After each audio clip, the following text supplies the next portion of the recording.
We will go back to the book of Acts in chapter 20, verse 13 to 21.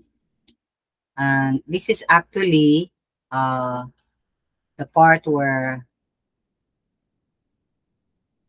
Paul was meeting the Ephesian elders of the church, and he was hopping from one place to another. He was on a journey actually, hopefully going to Jerusalem on time. So let's pray, because there are things in our life that at times we kanang makalimutan, we tend to forget how to live our life in Christ. So these are three actually meetings of how to live our life in Christ, part 1, part 2, and part 3. As much as I want na paano ta siya kanang, one setting lang unta, but God wants us to chew, no? Usapon jud natong maayo ang mga 3 points that He will bring up how to live our life in Christ. So let's pray before we proceed and read the text. Our Father in heaven, you are holy, righteous, immortal, eternal God, whose kingdom has no beginning and has no end.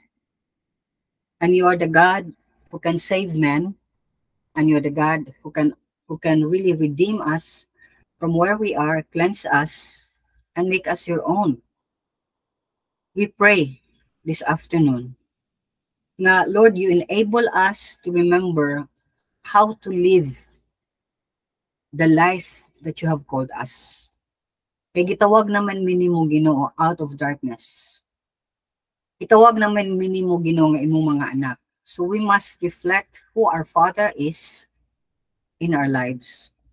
To enable us to understand the 3 points here and exercise it as well, that in every way, Lord, we will always be your ambassadors, your PowerPointers, your speakers, your preachers, oh Lord God, to everyone that we will meet in this life. And let our life speak as well by the way we live. So Lord, enable us to understand and teach us your ways. In Jesus' name we pray. Amen. So Acts 20, verse 13 to 21. We went on ahead to the ship and sailed for Assos, where we were going to take Paul aboard. He made this arrangement because he was going there on foot. When he met us at Assos, we took him aboard and went on to Mytilene. The next day, we set sail from there and arrived off Chios. The day after that, we crossed over to Samos, and on the following day, arrived at Miletus. Paul had decided to sail past Ephesus to avoid spending time in the province of Asia, for he was in a hurry to reach Jerusalem, if possible, by the day of Pentecost. From Miletus, Paul sent to Ephesus for the elders of the church. When they arrived, he said to them, "You know how I lived the whole time I was with you, from the first day I came into the province of Asia. I served the Lord with great humility and with tears, and in the midst of severe testing by the plots of my Jewish opponents. You know that I have not hesitated to preach anything that would be helpful to you, uh, but have taught you publicly and from house to house. I have declared to both Jews and Greeks that they must turn to God in repentance and have faith in our Lord Jesus." So there are 3 things that we need to understand, or 3 outlines, how to live our life in Christ. 1 is to get out of our comfort zone. Number 2 is to serve despite the testing. And number 3, to preach and teach everyone the gospel. So balik ko na to, how to live our life in Christ. Number 1, unsa ni? Go out of our comfort zone. Please repeat after me. Go out of our comfort zone. Number 2, serve despite the testing. Say it loud to yourself. Number Serve 3, by the preach testing. and teach everyone the gospel. Okay, say it again. Preach and teach everyone the gospel. So how to live our life in Christ. So The tenet of this is from Paul's life, no, kay iya man gi-express ngadto sa mga taga Ephesus. Iyang gi-remindan sila giunsa niya pagpuyo ang iyang bagong kinabuhi diha ni Kristo. So verse 13 to 16 nakakita ta sa itinerary ni Paul sa iyang travel kay part man ni sa iyang third missionary journey. Then onward, iyang generate iyang lifestyle sa iyang fellow believers, which are the elders of Ephesus. Paul reminded them in their presence. Okay, so number one nga iyang remind is get out of your comfort zone. Kaya ningon siya dinhi sa dihang nianha ko ninyo, naabot ko din ha, you know how I lived the whole time I was with you. Kibaw mo sa akong lifestyle. Sa first day pa lang, niabot ko from the province of Asia. Giunsa na ko pagsilbi ang Ginoo with humility and tears, and etc. Okay, so makita nato din nga si Jesus is very clear sa iyang command sa Great Commission. Nga si Paul iya yung gi-fulfill ang Great Commission to go out and make disciples to all nations. Now remember, ang Great Commission, mando ni. This is a command of God to every person nga di-declare nga siya dunay relationship with Jesus Christ. So, di kita pwedeng dili ta mo tabi, mo sulti, mo declare, mo preach, mo teach sa iyang pulong o sa gospel.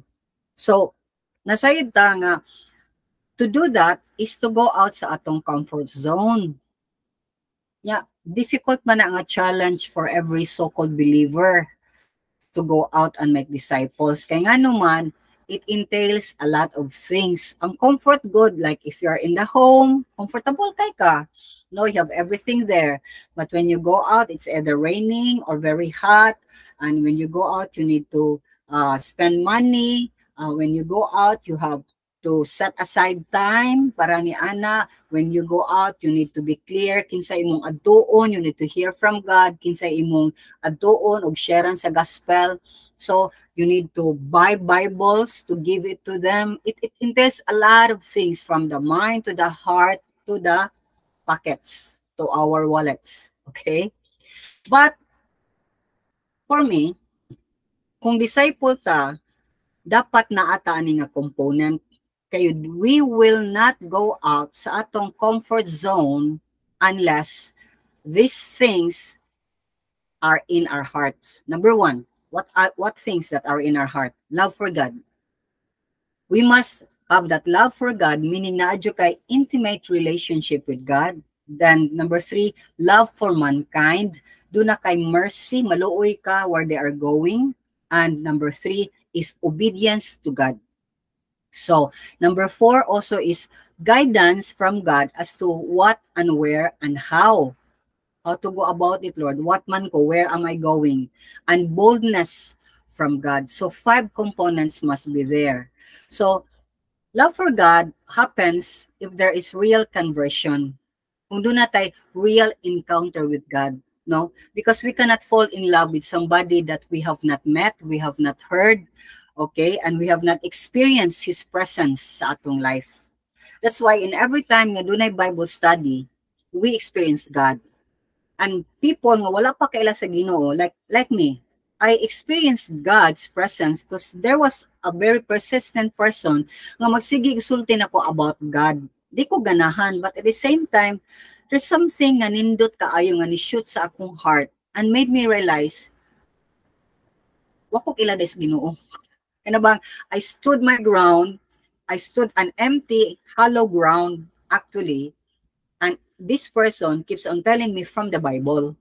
Okay? So manang, na-develop na ko ang akong love of God by knowing God, who He is. And when I received Christ, of course, that love continued. Of course, I have to develop that, and we will talk about it later on. Okay, kay ang love na to for that person will never develop kung we don't see the person every day and experience the love of that person every day, right? Okay, so mo na nga, love for God is number 1. Now, number 2, for us to get out sa atong comfort zone is, grabe ang love for mankind. Mo follow na, para nako it follows without you trying hard to do it. Because ang love of God will compel you, will compel us, will move us, will cause us, will push us to people, to tell them that there is hope in Christ, there is forgiveness in Christ, there is peace and love in Christ, there is an eternal future in Christ. So muna nga, it will follow good. Now, aside from that, love for God, love for mankind, to get out of comfort zone is, do not obedience.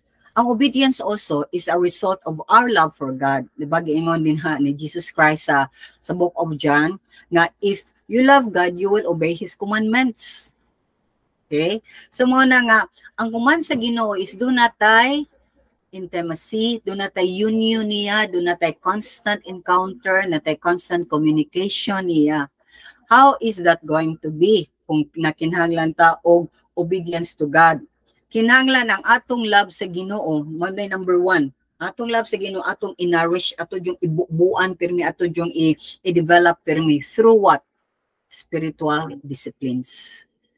Ang kaning spiritual disciplines kinahanglan kay ni sa matag ni ingon nga siya magtotoo ni Jesus Christ. And what is that? Deboto. Mo na sakto nga deboto. Deboto, magdeboto kag oras para sa Ginoo sa pagbasa sa iyang pulong, magdeboto ka og oras sa pagmeditate, pagpaminsar, okay? And to learn from His Word, and to learn meaning you allow God, the Holy Spirit, to teach you from His Word. Kaya nasayod ta sa Book of Timothy, chapter 3:16, 2 Timothy nag-ingon nga, the Word of God is useful for what? Teaching, useful for rebuking, useful for correcting, and training us in righteousness so that the man of God is fully equipped for every good work.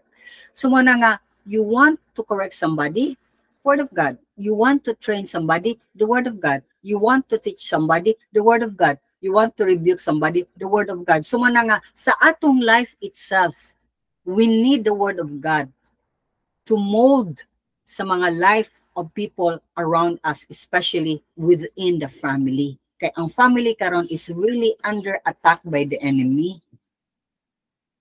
Diba? And I've been telling you that what ang kadaghanan sa America o sa Europe, ang mga parents don't have any rights anymore sa ilang mga kabataan. Children can choose what kind of gender they have. Ang gawa sa transgender, napat yung transhumanism karon kay ang tao nahimo na siyang partly, used by machines.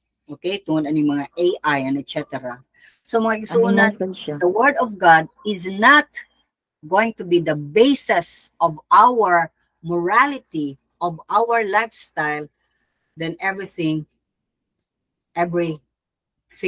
will go wrong. Manang makita na to karon because many people, even supposedly believers, do not read anymore, do not devote themselves a time in reading, listening, most of all, to the Word of God. Kaya ang Ginoo biya, every time we devote time to Him, He reveals the content of our hearts. Kung sa isod sa atong heart, iyan nang i-reveal. Kaya ang Word of God is alive in the book of Hebrews, and active, sharper than any double-edged sword. Ni penetrate ni even dividing the soul and the spirit, joints and marrows. It judges the thoughts and attitudes of the heart. Hebrews 4:12. Kung buhato na sa Ginoo, di-convicta of certain things, repent. Okay? Maghinulsulta and leave it. And don't go back to that. Para ang power sa Holy Spirit mo work in us and through us. Ug dili mahindered ang Ginoo sa paggamit kanato. Okay? Kaya kita man ang naghinder, kita man nag-ingon sa Ginoo, don't use me. And every time dili ta magpagamit sa Ginoo, was a blessing. But every time magpagamit ta sa Ginoo, God will bless us. Kaya nga naman, worker man kaniya.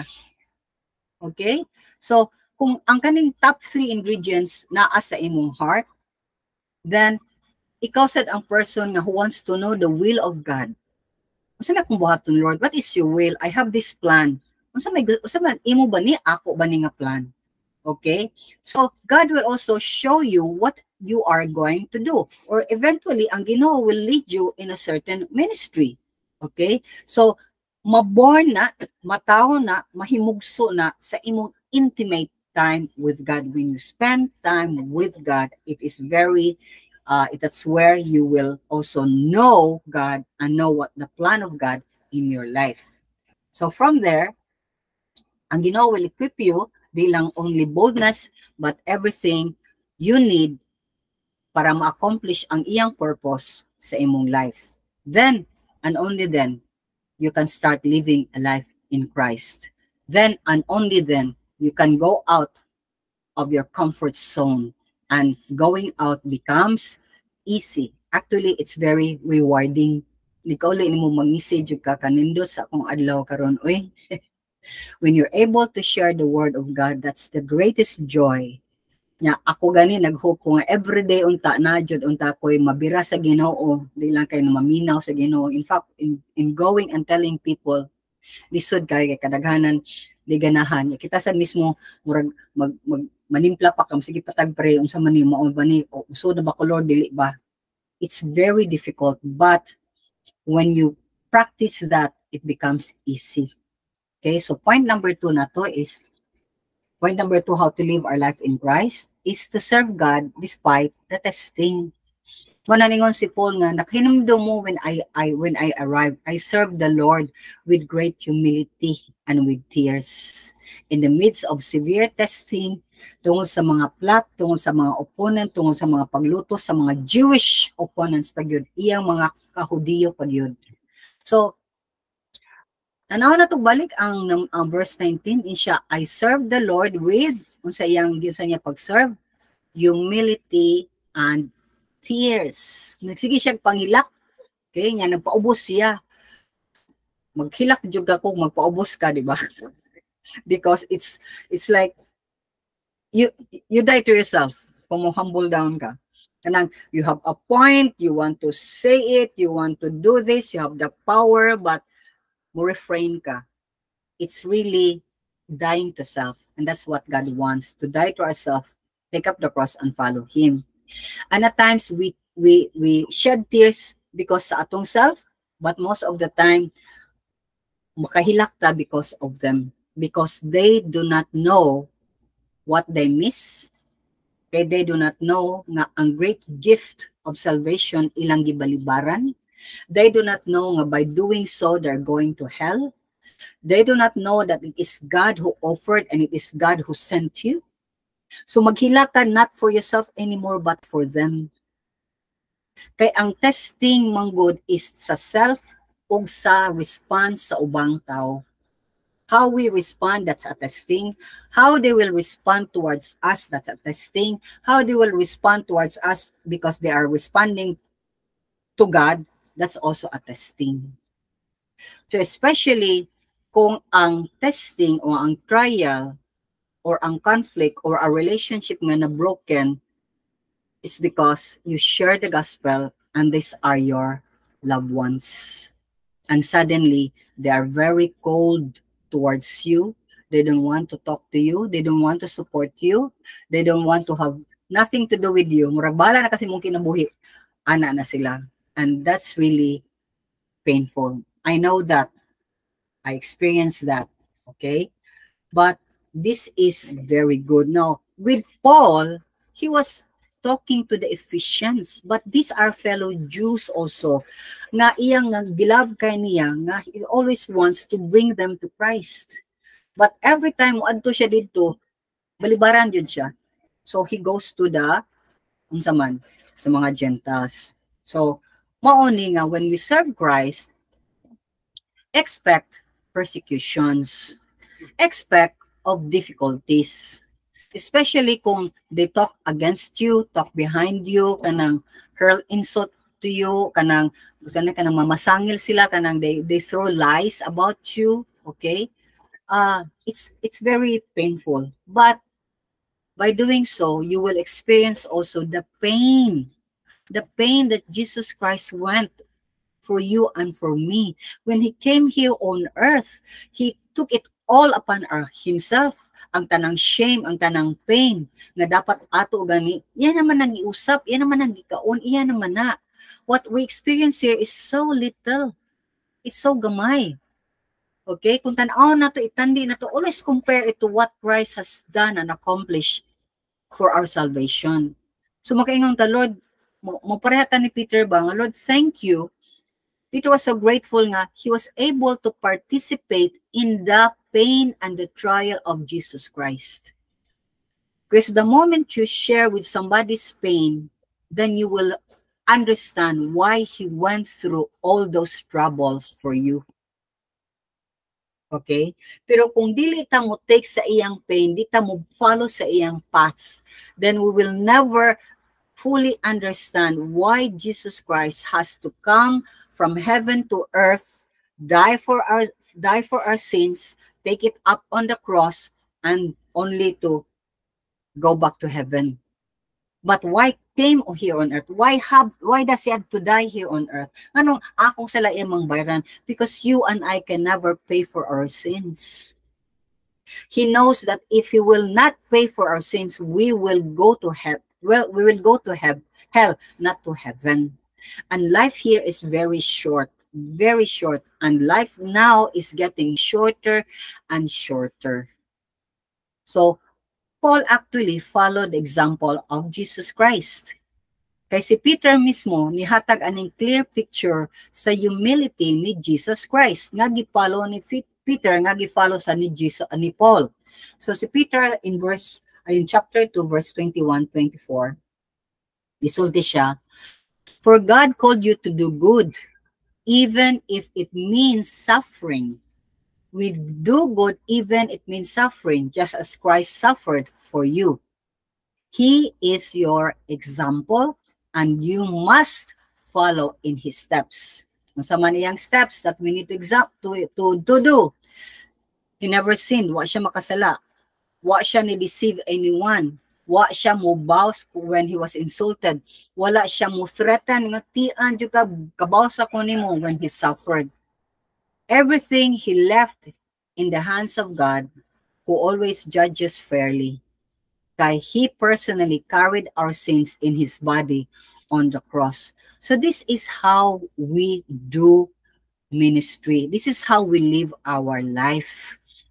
It's not easy, but what is easier? To suffer here on earth for a while, for a short while? What is 70 or 80 years? And kita karon, most of us are already in our 60s. Are we going to suffer another 70 years? No, most likely 10 or 20 years is very long. Maybe we have only up to tomorrow, and then this suffering is gone. So why won't we live day to day and just suffer for Christ?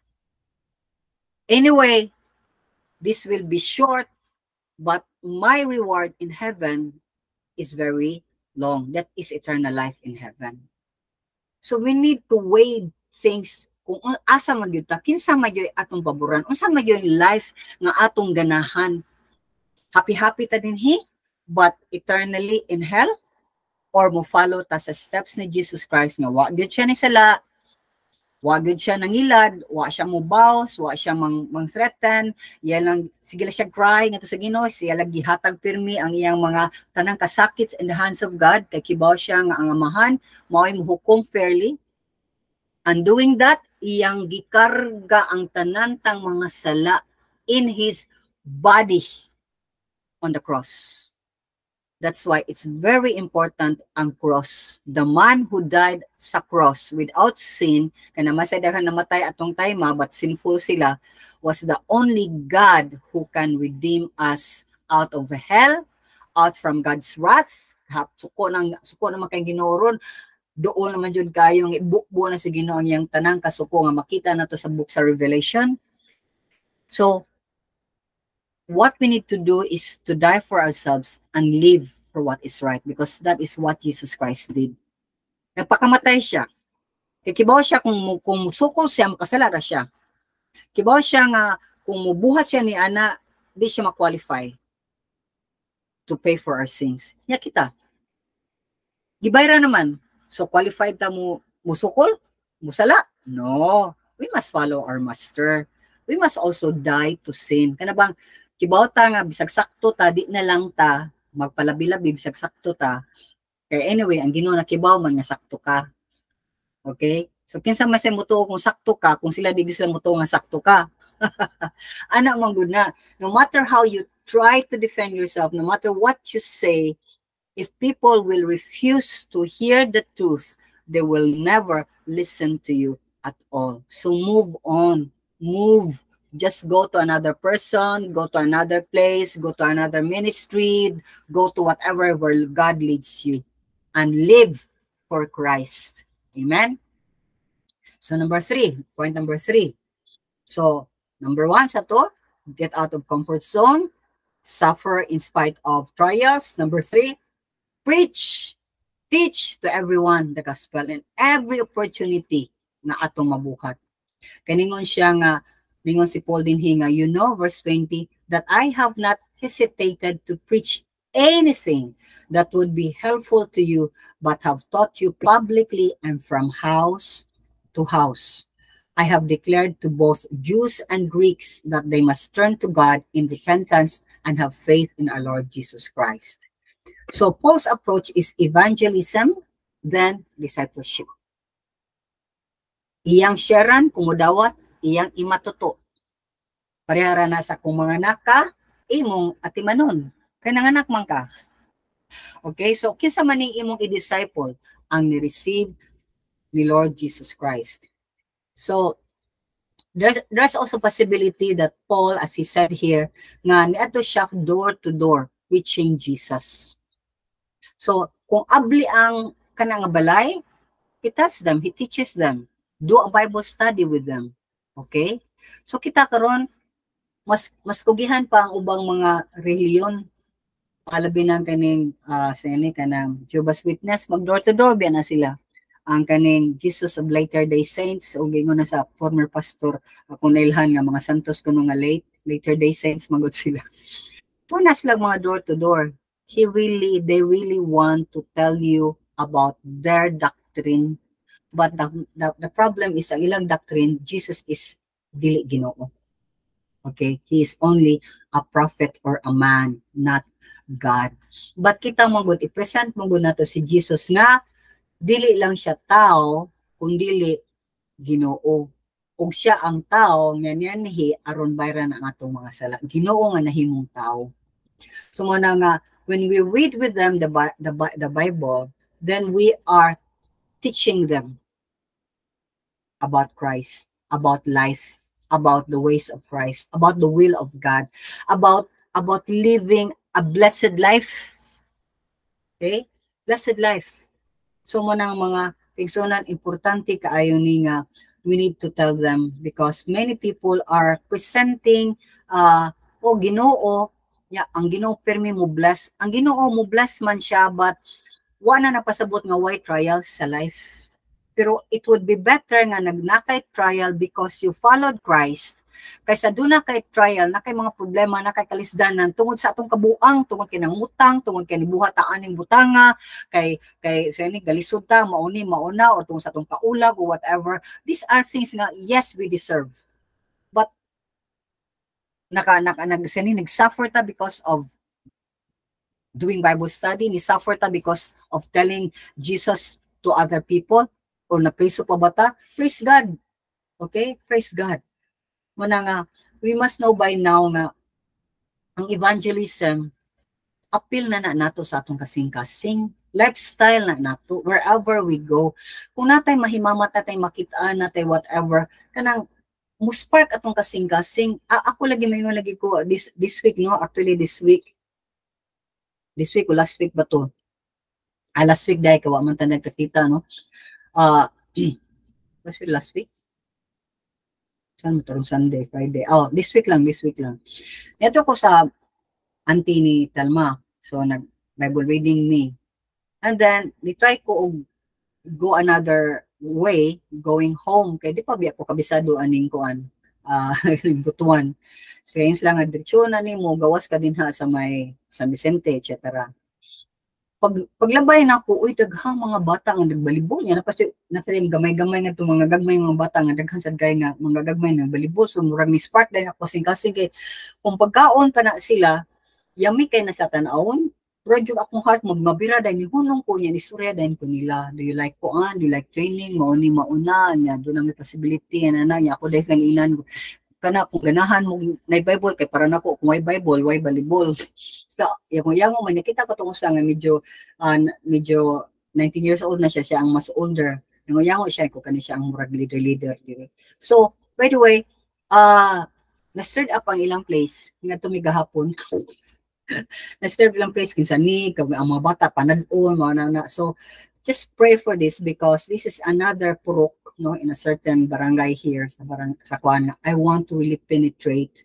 I want to really be able to bring the gospel. So God willing, tomorrow I will go there, start teaching them about volleyball. And there's even some open doors nga. If God willing, ako mahimo kong coach, I will be able to bring them to good schools. Kaya mga schools karon murag ni start na matabang ay nindot man dayang volleyball no di na kay tata mo focus sa basket kay murag sikat na kay volleyball nga mauna. So I am like in the 1970s and 80s sa Cebu nga murag ang volleyball nagsaka pa ana ba. Okay? Na-aware sila nga it's good investment for schools because it will bring a lot of students. Okay? So mo na nga in evangelism as our lifestyle, we do it because we have this hope. Namatay paglaom ni Kristo. So atong i-share ang atong paglaom. Kaya ang kadaghanan is drowned sa ilang problem, drowned sa life karon. And tell them, yeah, imong life nga karon, murag inaan nila nga gihapon, but hey, mahuman naman eh. Ikaw man niya to sa atong kinabuhi din, hey, nata a better hope in Christ. Maybe Christ will lift you up sa imong problema karon, but ang atong greatest hope is there, not here. Okay? Yeah, hope man ni nga gisealed sa blood ni Jesus Christ sa cross. Manang Romans 8:24-25 ni ingon, for in this hope we were saved.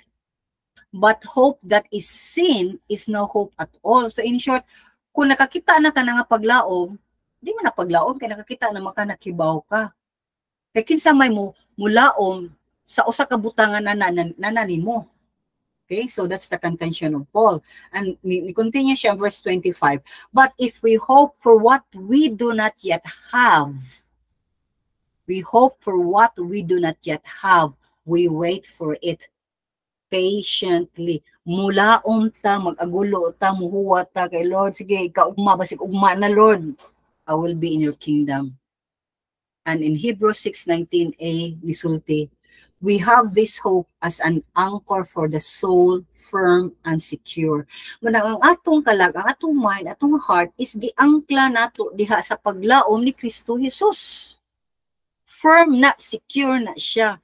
It's not nga ni hope ka sa imong money in the bank, ni hope ka sa imong tita or whoever, imong uncle or father or mother nga nasa gawas, ni hope ka nga you know, there is some help from the government or whatever, but these are hope placed in a man, in a person nga mamatay, and the moment that person dies, patay sa imong hope.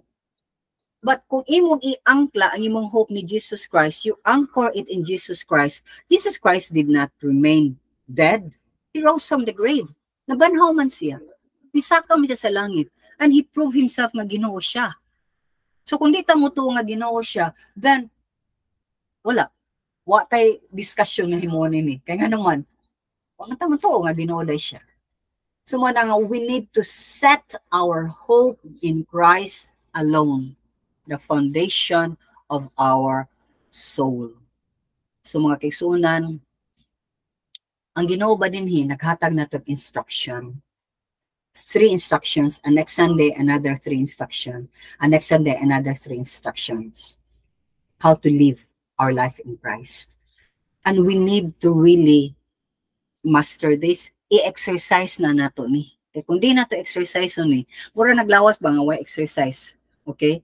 Para na ko, nag-exercise na ko may, nag-weights na ko, bang, nasakit, nagsuka kalibang ko the other day, niya gahapon, nagre-stress ra jud ko kay lain akong tiyan sakit kaayo nya karon ra ko nga murag mo kakaon ko nga murag mo dawat akong tiyan.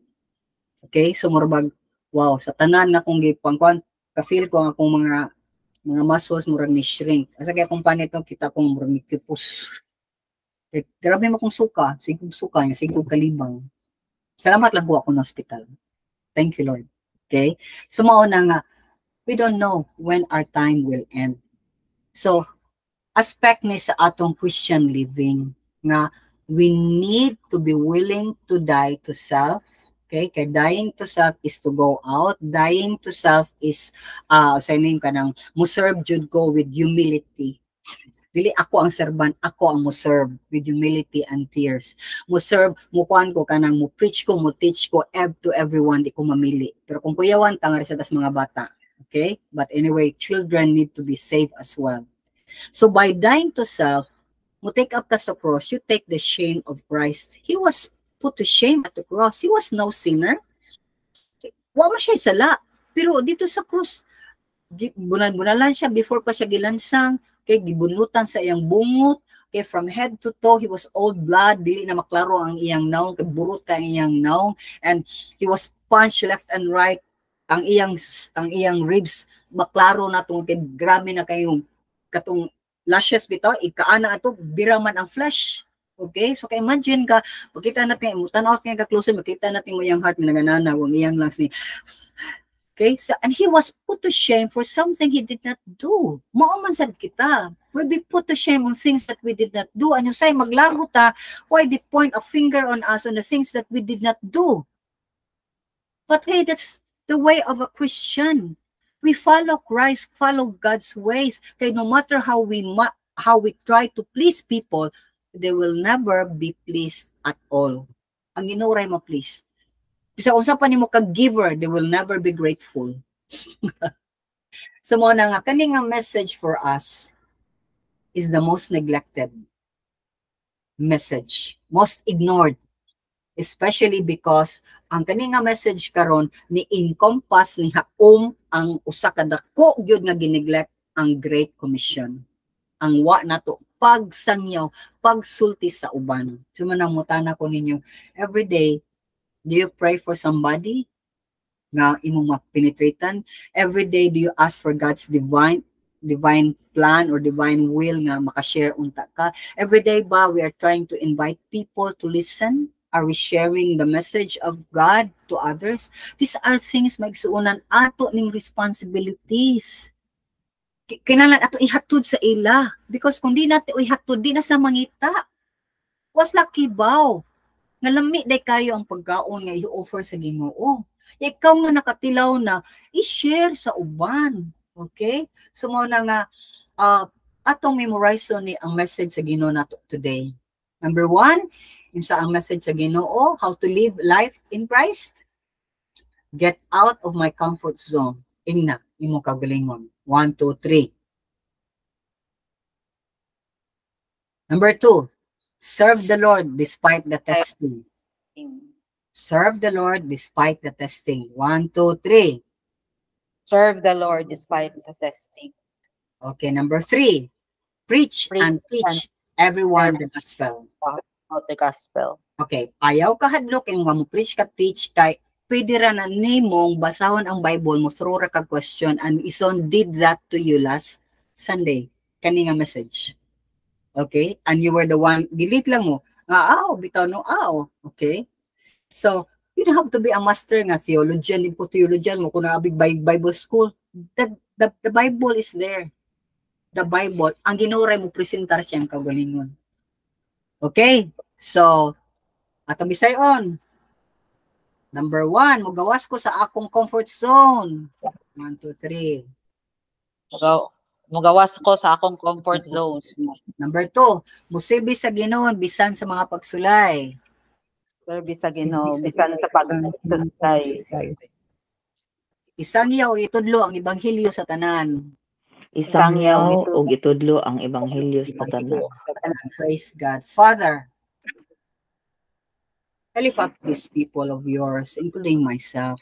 Lord, you are the God who can open doors as you have allowed my sister to able to share, oh God, na ang iyang sakit, Lord, himo yung dako kayong open door nga maistoryahan that she can testify about you.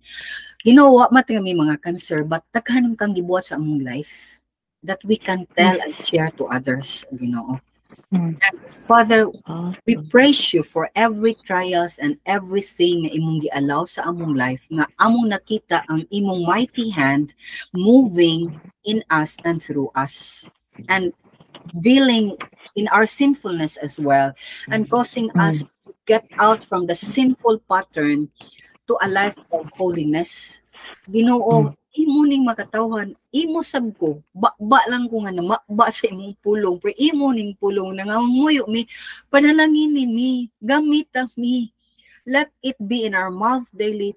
Father, use us for your honor and for your glory, and open doors, enable us to meet people who are hungry of you, hungry of hope, that Lord, nga ilang gipangita nga hope nga kibaw sila, o Lord, di mo pakyas nila, and that is you. Father God, please forgive us kung in some way or the other mo refuse me mo come out sa mong comfort zone, na-refuse me nga mo serve, kay kung nanay testing mo back out na me, labaw sa tanan mahadlok me mo, sulti about me mo. Lord, forgive us for that. But the Spirit is ready in us, empower us, and we are not praying only kamira nga dinhi, kundi tanan nga makatawhan nimo nga niingon nga sila doon na relasyon ni Kristo Jesus.